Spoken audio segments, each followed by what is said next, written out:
Rightio team, after another summer of touring around on my trusty little CRF250L rally, affectionately known as Rosie, the tyres I had on were starting to look a little bit sad.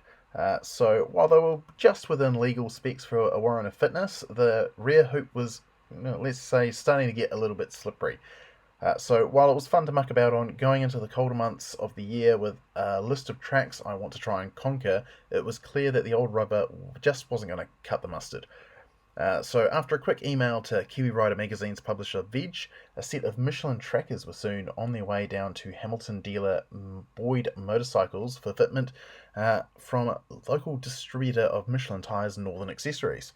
Uh, Seriously, why struggle to fit tyres yourself when all that sweaty work can be done by someone who actually knows what they're doing without pinching tubes? So while that was going on, I went and had a look at the latest and greatest hardware from the likes of KTM, Suzuki, BMW, and more. After just enough time to work my way around the Boyd's floor and accessories building, the tyres were fitted and I was ready to start my next round of adventures on my little Honda.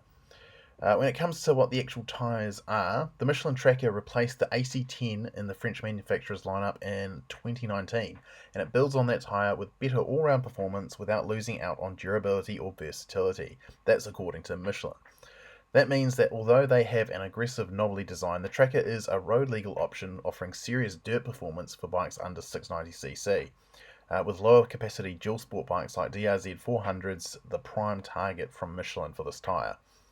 So Michelin states that careful attention has notably been paid to its tread pattern and crown, which has been reinforced to shrug off the knocks associated with off-road riding. The tread pattern is 36 block and is meant to optimize handling performance and resistance to wear, while also ensuring the versatility to cover a wide range of terrain. These are by far the most aggressively off-road focused hoops I've put on the Honda to date. That means I'm not expecting huge kilometers out of them, but rather a step up in terms of grip off-road and the ability to get to the challenging tracks I want to go and explore over the coming months. As a heavily dirt-focused tyre, you'd expect the Trackers to be absolutely miserable on the road, but so far the experience has been far from that. Not that I'm planning to spend too much time on the hard black stuff. So what is the plan to put these tyres and me to the test? Other than a planned ride over the Matariki long weekend, my goals are to spend most of my time with these tyres closer to home than riding to all corners of the country. First on the list are a couple of local tracks that have been in the back of my mind for quite a while now. The popular Thompson's track near Matamata and the Warren of Trails in the Kneesville area of the Coromandel. Both are infamous for thick and or slippery mud, and with my terrible bike fitness and average skills, the Trackers are really going to have their work cut out for them here. Riding gravel roads is fun and all, but can you really call yourself an adventure rider if you don't push yourself from time to time? The other goal for my time with the Trackers is to actually get out on some trail ride action where I can get down and dirty in the relative safety of a group of mates in a controlled environment, or thereabouts. That means I'll be signing up to join a Burn Buster before the end of the year and find out why these massive trail rides are so well regarded in New Zealand. My first ride post-installation didn't actually feature any dirt at all. Needing to get to the mount from Cambridge to grab a test bike, I saddled up on the rally in the rain on brand new knobblies that had done 30 kilometres. To my surprise, the Trackers weren't terrifying to ride on in these circumstances and held on much better than expected. And since then, the road performance, particularly in the wet, has actually been quite remarkable. The tyre profile is such that you don't suffer so much of that drop-in feeling with the Trackers compared to other road legal knobblies I've tried. Sure, you do get a decent bit of tyre whine as your speed increases, but you'd get that with any knobby you put on, and I think that's part and parcel of the experience. I've been running slightly higher tyre pressures than standard, as I've been advised that the Trackers respond well to a higher pressure, particularly if you're going to be on the road. So far, so good.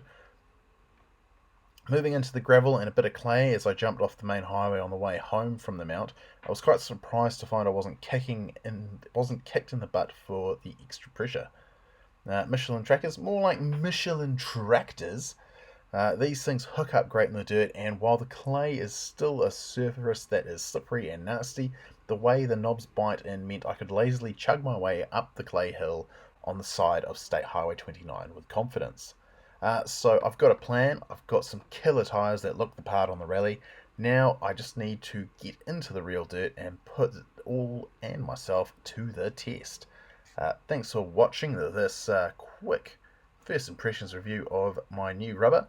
They are well regarded in the CRF community, so hopefully they will do the business for me. Stay tuned for more CRF action, and give us a like and follow if you like the content. Thanks very much, and I'll see you on the next ride.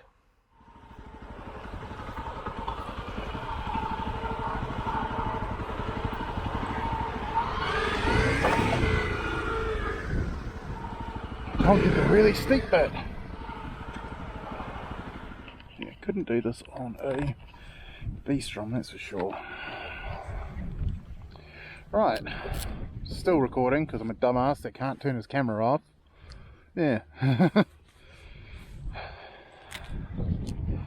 So, the Michelin Trackers, actually alright in the clay. Clay's still slippery as shit though. Well, as you probably heard there, V-Strom the word was. Because yeah, I'm actually, I don't know, kind of falling out of love with this bike now. Particularly its power.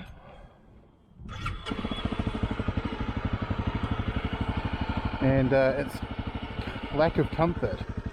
Severe lack of comfort.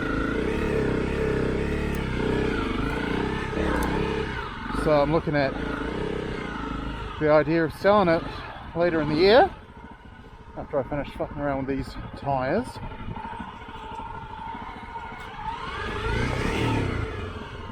And yeah, looking at selling it and going to a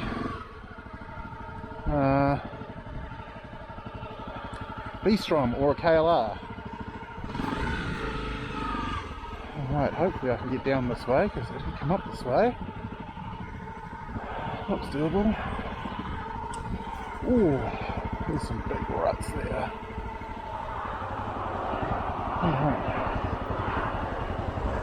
Alright, I'm going to do this way then. Oh, fuck me, is that sand? Not ideal. Let's go. Down on the ruts. Hate ruts.